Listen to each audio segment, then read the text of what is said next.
नेपाल के हालात पर सीधी कवरेज आप देख रहे हैं सिर्फ एनडीटीवी इंडिया पर। इस वक्त एक अहम खबर नेपाल से जुड़ी आ रही है। नेपाल में जारी हिंसा के बीच बॉर्डर पर चौकसी बढ़ा दी गई है। दार्जिलिंग के पानी टंकी इलाके में साझा गश्त लगाई जा रही है। दार्जिलिंग में एसएसबी और नेपाल पुलिस की साझा गश्त इस वक्त जारी है। तो इस वक्त ये बड़ी खबर है, नेपाल में जारी हिंसा का असर बॉर्डर पर दिख रहा है। चौकसी वहां बढ़ा दी गई है। दार्जिलिंग इलाके में साझा गश्त भी लगाई जा रही है। तो नेपाल में लगातार 3 दिनों में हालात बदले हुए हैं। नेपाल की एक लंबी सीमा भारत से जुड़ती है, भारत के अलग अलग राज्यों से, चाहे वो बिहार हो, उत्तर प्रदेश हो, उत्तराखंड हो, पश्चिम बंगाल हो या फिर सिक्किम। इस बीच चौकसी इन बॉर्डर एरियाज में बढ़ा दी गई है। हालात क्या हैं बिहार से सटते बॉर्डर पर, इसका जायजा लिया हमारे सहयोगी ने। आइए देखते हैं हमारी ये ग्राउंड रिपोर्ट।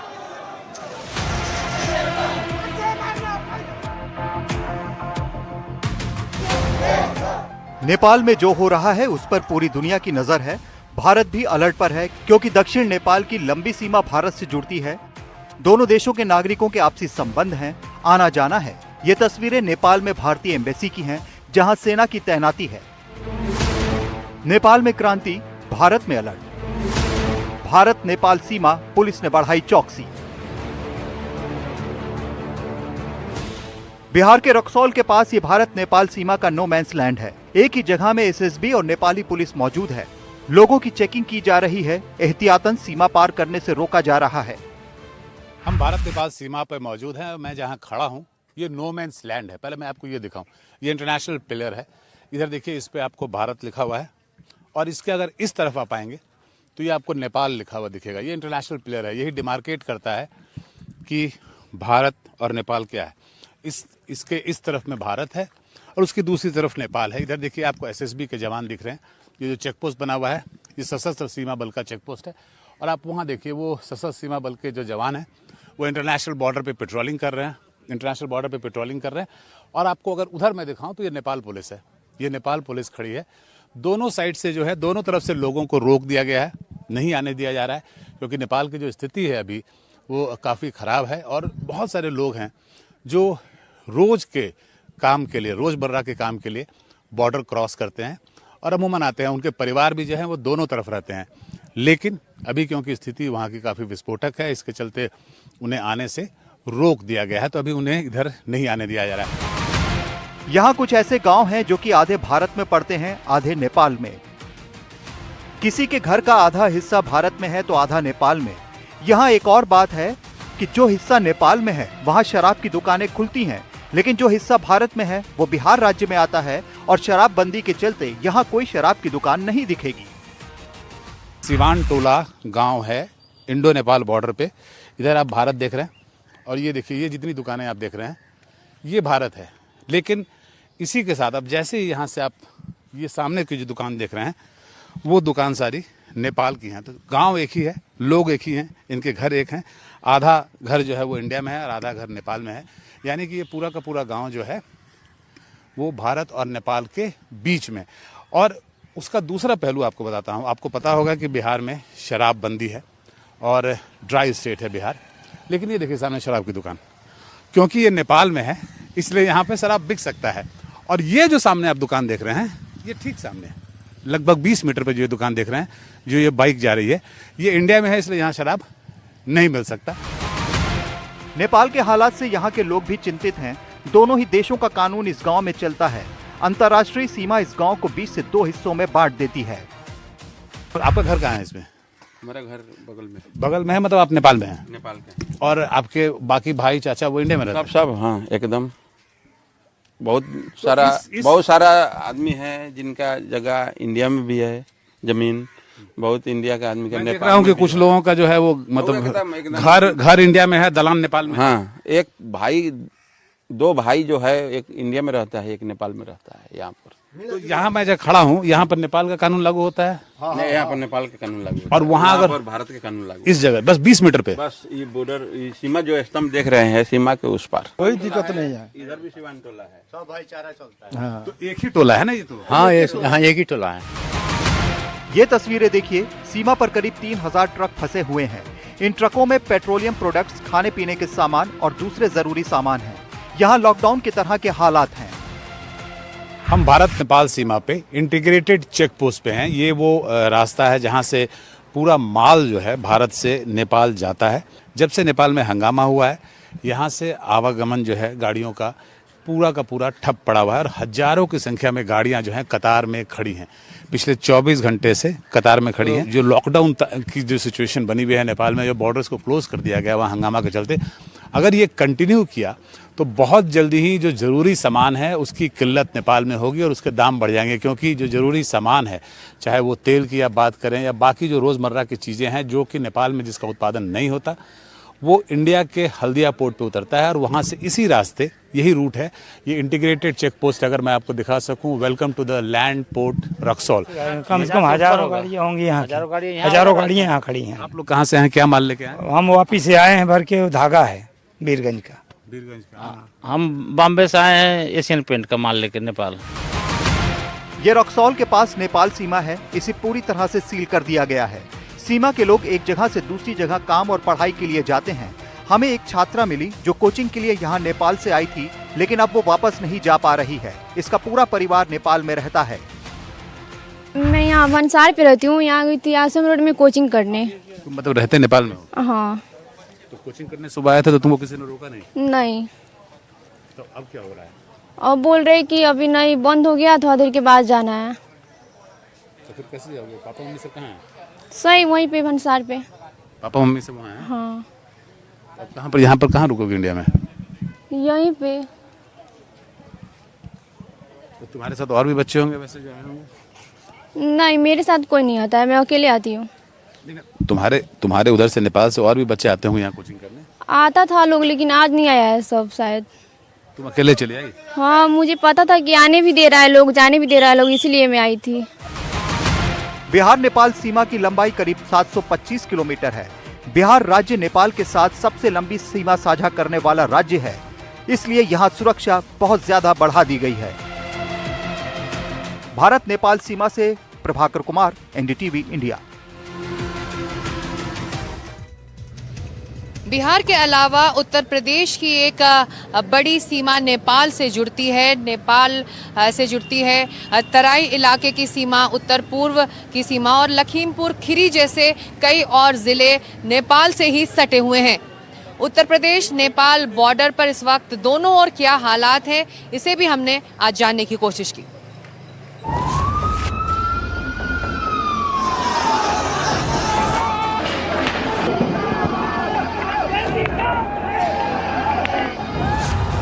नेपाल में बिगड़े हालात को देखते हुए भारत नेपाल सीमा को लेकर केंद्रीय सुरक्षा एजेंसियों ने अलर्ट जारी किया है।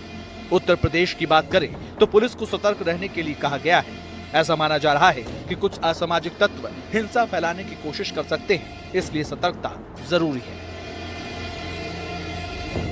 अचंभे वाली तस्वीर है वो ये है कि आमतौर पर यहाँ पर एसएसबी की पोस्टिंग होती है भारत की तरफ से, सशस्त्र सीमा बल, और सशस्त्र सीमा बल के ही जो प्रहरी हैं वो इस बॉर्डर की सुरक्षा करते हैं। लेकिन आज आपको यहाँ पुलिस भी दिखाई देगी और पुलिस के साथ साथ जो खुला बॉर्डर है वहाँ पर पीएसी की भी डिप्लॉयमेंट की गई है। यानी कि एक तरफ एसएसबी है, दूसरी तरफ पुलिस है और तीसरी तरफ यहाँ पर पीएसी के जवान तैनात हैं। और लगातार यहाँ पर जो फोर्सेज हैं उनको बढ़ाया जा रहा है। आप तस्वीरें देखिए, और ये जो तस्वीरें हैं ये बता रही हैं कि किस तरह से जो एसएसबी है वो अपनी यहाँ पर अभी जो स्ट्रेंथ है वो स्ट्रेंथ बढ़ाई जा रही है। और यहाँ इस वक्त जो गाड़ियाँ हैं, आप ज़रा सामने की तरफ आप देखेंगे तो भारत के साइड में जितनी भी गाड़ियाँ उधर से नेपाल आने के लिए आ रही थी उनको रोक दिया गया है। भारत नेपाल सीमा पर अलर्ट के बीच एनडीटीवी की टीम यूपी से सटे नेपाल के कैलाली जिले पहुंची। कैलाली में भी प्रदर्शनकारियों ने तोड़फोड़ की है। यहाँ मुख्यमंत्री कार्यालय के बाहर भी आगजनी हुई। मैं जहाँ मौजूद हूँ ये मेरे पीछे मुख्यमंत्री का कार्यालय दिख रहा है। आप देखिए कि एक बोर्ड लगा है जिस बोर्ड में लिखा है office of the chief minister and council of ministers, सुदूर पश्चिम प्रोविंस धनगढ़ी। तो यहाँ हालात ये हैं कि कल यहाँ जम करके आगजनी की गई। यहाँ अभी निशान भी आपको दिखाई दे रहे हैं जहाँ पर आगजनी के निशान यहाँ पे ज़मीन पे हैं।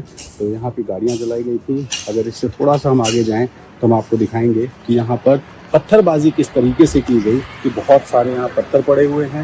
और हालत ये है कि ये पूरा का पूरा चीफ मिनिस्टर का जो दफ्तर है इसमें आगजनी करके फाइलों को जलाया गया, कंप्यूटर्स को जलाया गया। और हाल ये है कि फिलहाल यहाँ पर आर्मी डिप्लॉय करके सुरक्षा व्यवस्था की जा रही है। गेट को भी देखिए जिस तरह से डैमेज हुआ है, कुर्सियाँ लगा करके भी बंद किया गया है। लेकिन अंदर अगर तस्वीरें हम आपको दिखाएं तो देखिए तमाम कुर्सियाँ बाहर ला करके उनको आगजनी की गई। कमरों के अंदर भी दिखाई दे रहा है कि यहाँ कमरों को पूरी तरीके से जलाया गया। खिड़कियों के कांच टूटे हैं, जो खिड़कियाँ हैं उसके अंदर भी जलने के तमाम निशान दिखाई दे रहे हैं। केलाली जिले के धनगढ़ इलाके में भी जमकर हिंसा हुई। यहाँ सरकारी दफ्तरों को जलाया गया, बैंकों में आग लगाई गई, जेल खाली करा दी गई और फिलहाल यहाँ सड़कों पर सन्नाटा पसरा है।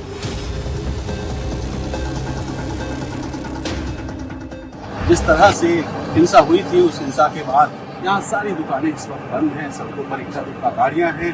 हालात ये हैं कि यहाँ जगह जगह आपको इस तरह की तस्वीरें मिलेंगी जहाँ पर आगजनी की गई है। तो आगजनी की तस्वीरें भी आप सामने देखिए कि चौराहों पर आगजनी हुई है, दुकानें बंद हैं, लोग अपने घरों में हैं और यहाँ पर इस वक्त सेना का कंट्रोल हो गया। ऐसे में कम से कम कह सकते हैं कि आज यहाँ पर कोई हंगामा नहीं है। लेकिन बावजूद उसके ये नेपाल की आर्थिक राजधानी कही जाती है और इस आर्थिक राजधानी का हाल ये है कि यहाँ इस वक्त दुकानें पूरी तरीके से बंद हैं और सड़कों पर आगजनी के तमाम सारे ऐसे निशान हैं जो निशान दिखाई दे रहे हैं। धनगढ़ी से रणवीर, NDTV खबर इंडिया। माना जा रहा है नेपाल के लोगों के मन में गुस्सा काफी दिनों से था। ये गुस्सा था भ्रष्टाचार के लिए, बेरोजगारी के लिए, आर्थिक संकट के लिए, अमीरों को मिल रहे सहूलियत के लिए और फिर सोशल मीडिया बैन। ये इस संकट का आखिरी ट्रिगर साबित हुआ और इसके बाद सड़कों पर आंदोलन शुरू हुए और अब तख्ता पलट हो चुका है। ऐसे में सवाल अब उठ रहा है कि अब नेपाल के लिए आगे की राह क्या होने वाली है। इसी की पड़ताल करती हमारी ये अगली स्पेशल रिपोर्ट।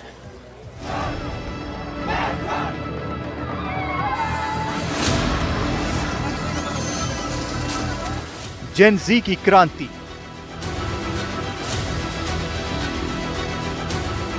संसद भवन में आग, राष्ट्रपति भवन में आग, पूर्व प्रधानमंत्रियों के घर में आग, नेपाल में पलट गई सत्ता।